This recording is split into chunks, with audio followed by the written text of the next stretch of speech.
Good evening, and welcome to Altos, a weekly Catholic news program done in collaboration with Trinity TV. Here's a look at this week's top stories. The government of Trinidad and Tobago joined several of its CARICOM counterparts in not signing a controversial European economic trade deal. The Archbishop is relieved, and we'll tell you why.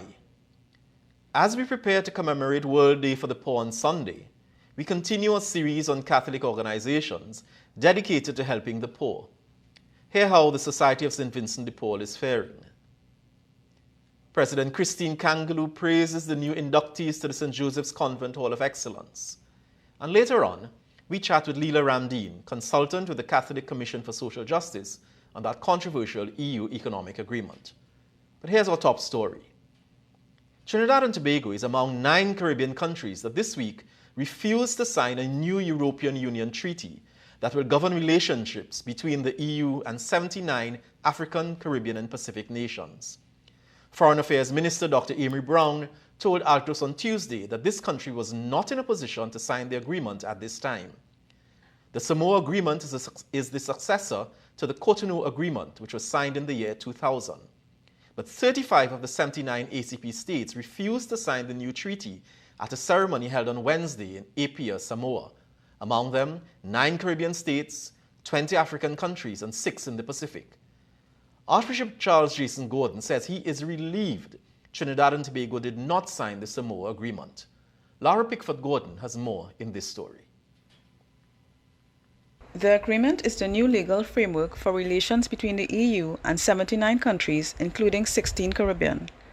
It is wide-ranging and includes clauses on human rights, democracy and governance, human and social development, climate change, and migration. U.S. Family Watch International and the Jamaica Coalition for a Healthy Society have criticized provisions in the agreement. Archbishop Gordon is pleased the government has not signed. Jamaica and Namibia have also not yet signed. Thank God, I understand that our government is not signing the document today. Thank God for that. Thank God for that. That our government got wind of it, has seen and understood, and they're saying they don't have enough information to be able to sign today. Thank God for that. Archbishop Gordon warned of foreign ideologies and values embedded in the agreement. Anyone who signs that agreement will have abortion legislation in their countries. They will have to impose abortion legislations, transgender, LGBTQ, comprehensive sex education. A whole range of values will be imposed because of the signing of the document. He said people must stand for kingdom values, even if it means suffering in the world for taking a stance. We can't keep our eye on the short-term benefit of a trade treaty promising us trinkets and glitter. We have to keep our eyes on the long-term benefit of the kingdom of God, on heaven itself, and on what God has asked us and put into our hands, both to foster and to protect. The dignity of the human person is not for sale. I am Laura Pickford-Gordon for Catholic News, Altos. And later on in the program, we talk with Leela Ramdeen, retired head of the Catholic Commission for Social Justice, about the Church's concerns.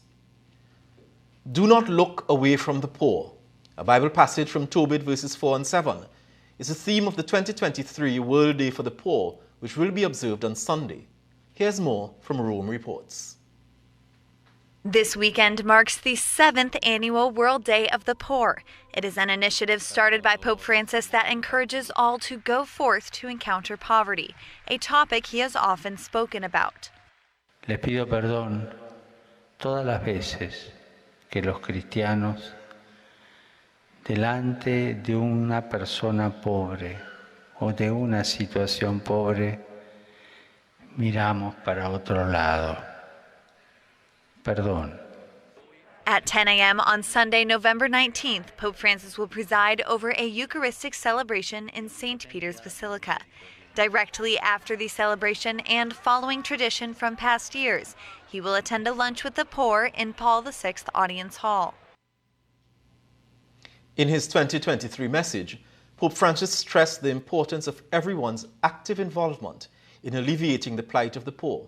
He lamented that today's culture often ignores their cries. He thanked the volunteers already working with the poor and marginalized and who looked after both their material and spiritual needs. Pope Francis has also advocated for policy changes in governments and cited other contributors of poverty, for example, the speculation in various sectors that drive up prices and causes families to suffer, war and exploitative labor practices. We continue to shine the spotlight on charitable organizations locally that have been helping the poor. We highlight the Society of St. Vincent de Paul. The society is present in over 150 countries with over 800,000 members and over 1 million volunteers, and is part of the global Catholic climate movement. Locally, they have been struggling to assist those in need, even going so far as to sell properties to pay off their debts. Catholic News Altos contributor Clysha Best tells us more in this story. If you know someone who is homeless or has nowhere else to turn for help, the Society of St. Vincent de Paul can be an option. The society, whose origins date back to Paris, France in 1833, is dedicated to feeding, clothing, housing, and healing individuals and families in our community. They also provide opportunities for volunteers to serve their neighbors in need. However, they too are in need of assistance. Society of St. Vincent de Paul's Roger Watson shared some background on the society here in Trinidad and Tobago and what has been taking place on the ground. The society did celebrate 150 years a couple of years ago. So which means it is going into almost 160 years now. The society is doing voluntary work, we're doing fundraisers, we're doing all sorts of different things, and when we used to be giving it to the poor. While food and clothing drives are a weekly occurrence, donations and fundraisers are the key to their survival. Mr. Watson mentioned some of the things that the Society of St. Vincent de Paul engages in, as well as what their needs are currently. We will have fundraisers. As take, for instance, now we have the annual raffle. So that is one of the main fundraisers. It will have things like the poor man dinner, a brunch of breakfast. We have a number of different things, foodstuffs.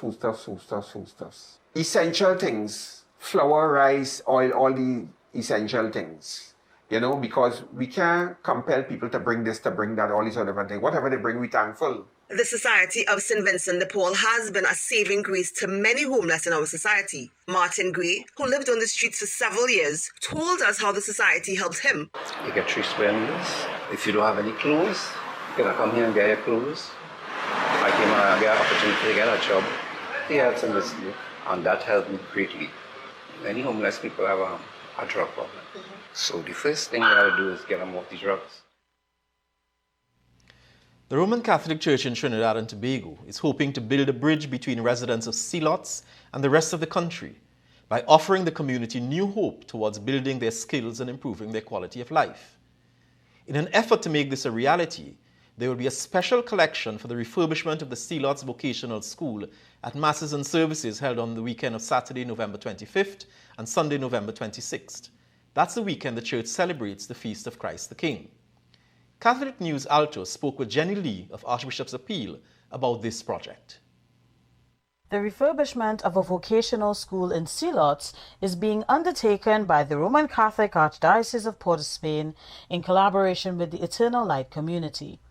It is hoped that the initiative will create a sense of inclusivity, open and constructive dialogue, and anti-crime initiatives, as well as help grow the skill set and make available educational opportunities for residents in the area. Achieving this goal requires help. Archbishop Jason with Eternal Light Community, who have been working in the Sealots community for the past 6+ years, are refurbishing 2 buildings in the Sealots area and creating a vocational school. And this comes from the residents themselves. After meeting with them over and over again, they identified areas in which they needed help. Joblessness, homelessness, lack of parental parents, drug use, violence, and we know just the name Selots instills a kind of fear within the national community. But your church is trying to change it, and we're asking you to help us. A wide range of programs will be offered at the school, including carpentry, tailoring, plumbing, and academic studies. Adult literacy classes will also be offered. Jenny Lee of the Archbishop's Appeal Fund told Altos positive changes have been taking place in the Selots community through the project. She said the initiative has significant promise and is a model that can be introduced to other communities. And also we see this as it could be a model for underserved areas in Trinidad and Tobago. Will you help us? We are trying to see if we can fight crime from a different aspect by building the hope of a community, by giving them a chance at education. But we cannot do it alone. So this is why we're coming to you. Feast of Christ the King, November 25th and 26th in your parish, or just go online, appealtt.com, and you'll find all the information that you need. And we thank Jenny Lee for her earnest words of appeal. And we urge you, our parishioners, our Catholic community, to be extra generous in your contributions during the collection at next weekend's Masses. 8 women have been inducted into the St. Joseph's Convent, Port of Spain Hall of Excellence. The school's 11th biennial Hall of Excellence induction ceremony was held at the convent's chapel on November 7th under the theme Engaging Community, Inspiring Hope. Delivering the feature address, President Christine Kangaloo, herself a product of St. Joseph's Convent, San Fernando, praised the inductees for their example to the community and the nation. The Hall of Excellence is hosted by the school's Past Pupils Association. We congratulate all the inductees. Interesting fact, both Her Excellency and the Speaker of the House, Bridget Anisette George, are alumni of St. Joseph's Convent, the former from Port of Spain and the latter from San Fernando. And so, as we celebrate the excellence of the 8 women we gather this evening to honor, it is the entire community that is given hope by their example. It is the entire continent and the whole of the Main that benefit from and are inspired by their achievements. And so, to Sister Philip Joffa, representative of Sister Gabrielle Mason, Dr. Lenise Batiste, Miss Leslie Ann Boissel, Dr. Eldona Boisson, Dr. Aisha Chow, Miss Claire Eunice Gittins, and Dr. Tonya Villavana, please accept my most sincere congratulations on your induction into this Hall of Excellence and your outstanding achievement over the years. It is my hope that the success of those we celebrate this evening and the recognition that we bestow upon them for their efforts will encourage others to follow in their footsteps. She has been described as mother, sister, confidant, and spiritual director to many priests, religious, and laity in our archdiocese. So there was much to celebrate last Saturday, November 11th, as Dominican sister Mary Ann Bradshaw celebrated 60 years of religious profession. Sister Ann entered Rosary Monastery on May 5, 1962. She began her novitiate on November 5th of that year and was given the name Sister Mary Ann of the Blessed Sacrament. She professed solemn vows on November 9, 1963. She has held every position in the monastery, worked in the altar bread department most of her life, and nursed every sister during their illnesses. In their joint homilies during the celebratory Mass, Archbishop Charles Jason Gordon and Bishop Clyde Harvey of St. George's in Grenada spoke of her faithfulness and her devotion to prayer and service. Congratulations, Sister Anne, from all of us at Catholic News, Altos. The annual Gala Seminary dinner came off at the Center of Excellence Mokoya on Friday, November 10th. The dinner was held under the patronage of Archbishop Charles Jason Gordon. Saxophonist Pedro Lezama and popular parang band Los Alumnos de San Juan were among the entertainers. Here's just a bit of the night's activities. Okay, just wanted to know if you want me to go and check that lady for your signal.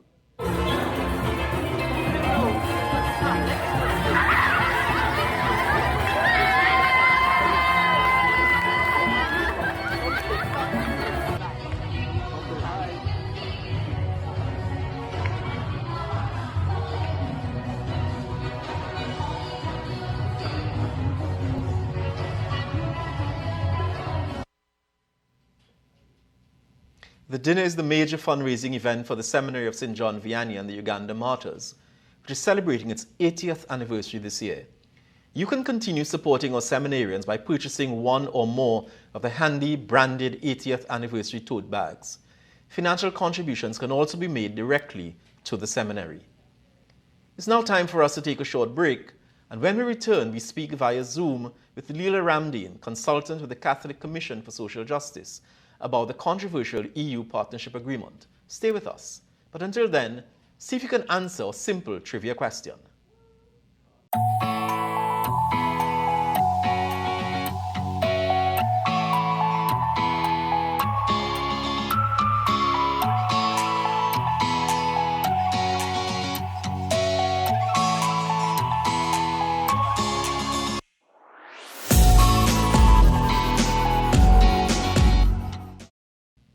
Welcome back after the break. We hope you were able to get the answer to this week's trivia question.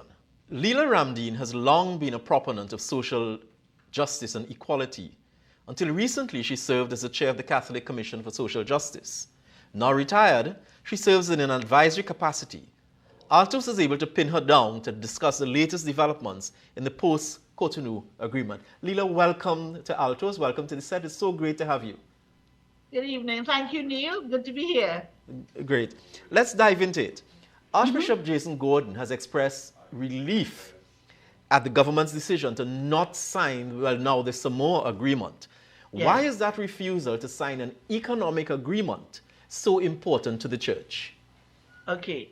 First of all, the Samoa agreement was signed by, 76 of the 79 countries. That included 47 African, 14 Caribbean, and 15 Pacific countries with 27 European countries and the Maldives. Now, together, it's important to know that there's a population of 2 billion people that signed with a part of this ACP EU group. And jointly, this is important, they hold 106 seats at the UN, over half the seats. So you see the power of this group. Now, it's important to understand why, in fact, Jamaica didn't sign, and we don't know the reason. Dr. Emery Brown had said Trinidad and Tobago wouldn't sign. They told Catholic News. But from Jamaica, we know that the Jamaica Coalition for a Healthy Society and 7 NGOs had raised concern, and the Minister of Foreign Affairs, Senator Kamina Johnson-Smith, made it clear that the government would delay the signing of the agreement to facilitate ongoing consultations, but they would still participate in the meeting. Now, at Jamaica, Dr. West from the Jamaica Coalition for Healthy Society rightly said that if they sign, they will be accepting terms that directly threaten citizens' freedom of conscience and speech, and aspects of the agreement really seek to bind Jamaica and other countries to unknown future outcomes.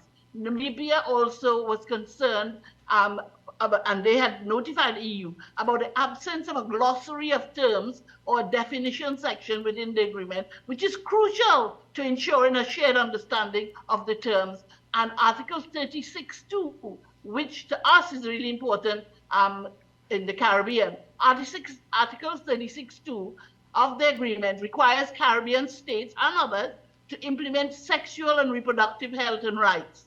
The European Union, in June 2022, in a resolution titled On the Situation of Sexual and Reproductive Health and Rights in the EU, defined sexual reproductive health and rights to encompass sexuality education, sexual orientation, and gender identity. taking into consideration, this is important, UNESCO's controversial international technical guidance on sexuality education. Now, this UN guidance is not accepted or approved by the UN, and we've had several meetings with PANCAP, that's the Pan-Caribbean on HIV and AIDS, with UN reps about this, and His Grace eventually wrote a letter to our Prime Minister saying why we could not support this. One of the things it does is that it promotes gender for us in the church. This document and signing an agreement with this referring that we are mandated to introduce this, it promotes gender confusion, promiscuity, abortion, sexual rights to children under the guise of sexuality education. Some of the topics for the young age group are simply inappropriate and some are harmful. Fluid gender is one of them. A child will be taught that gender is different from biological sex and they can choose their gender. Children will be encouraged to try out different gender types and select one that they feel comfortable with. But Leela, are we then seeing a conflation of issues where it's an economic agreement? Yes. But it's an economic agreement that attaches these onerous conditions or these conditions that are contrary to our church's teachings. Isn't that what we're seeing? Carrots and sticks. We know from our Catholic Catechism 2332, it makes it clear sexuality affects all aspects of the human person in the unity of body and soul. The real challenge for us is it approaches sexuality, as His Grace has said in the past, as an end in itself, not as a means towards end of marriage and procreation. It focuses on desire, not on sacrifice.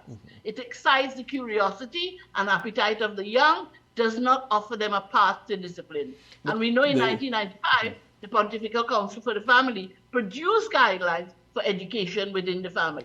Leela, are you aware, Leela, of any other international agencies like the European Union that have attached these kinds of conditions to loan conditionalities in order for to be able to disburse loans to other countries? Are you aware of any other agencies like that? I'm not aware of any others really, but it was Family Watch International. We must thank them for alerting the world to the sections and Jamaica and Namibia in this agreement that really will bind us in a way that will not help our children to form their consciences. Because Leela, we've recently been told, for instance, that the World Bank has frozen all loans to Uganda simply because of their anti-gay laws, for instance. That's true. Do you think that's one of the risks that we run, that we face as a country in not signing on to this agreement?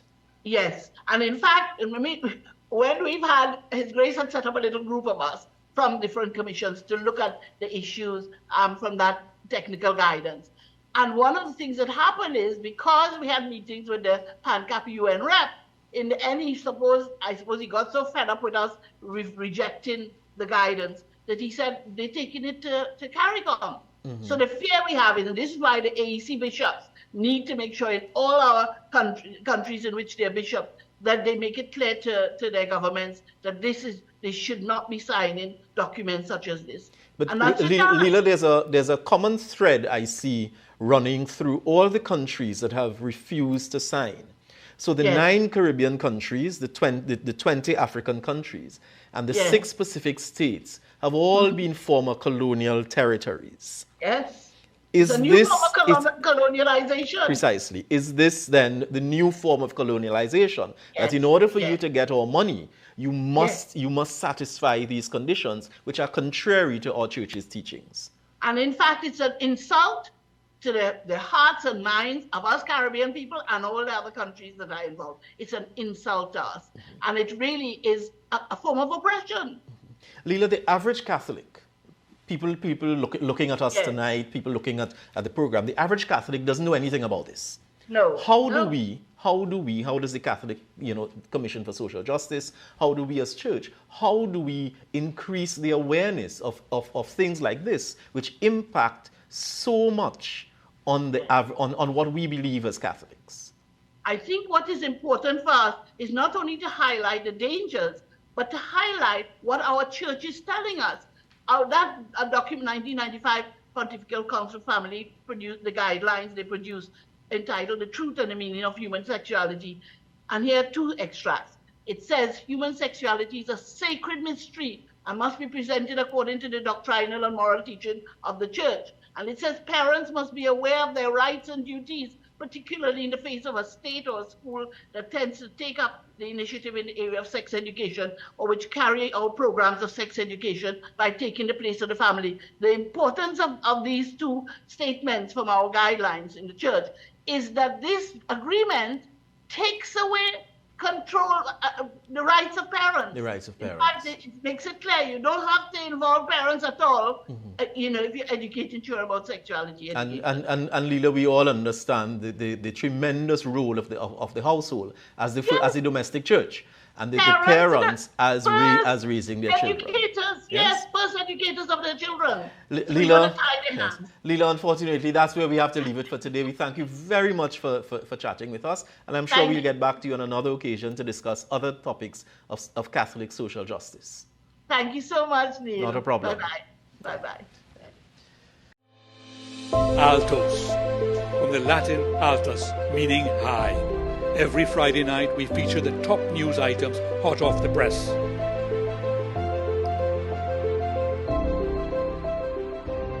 We are taking a leap of faith on Trinity TV. Jump in with us for this new and exciting experience. Welcome back after the break. We hope you were able to get the answer to this week's trivia question. And here's a look at some of the upcoming events in the Archdiocese.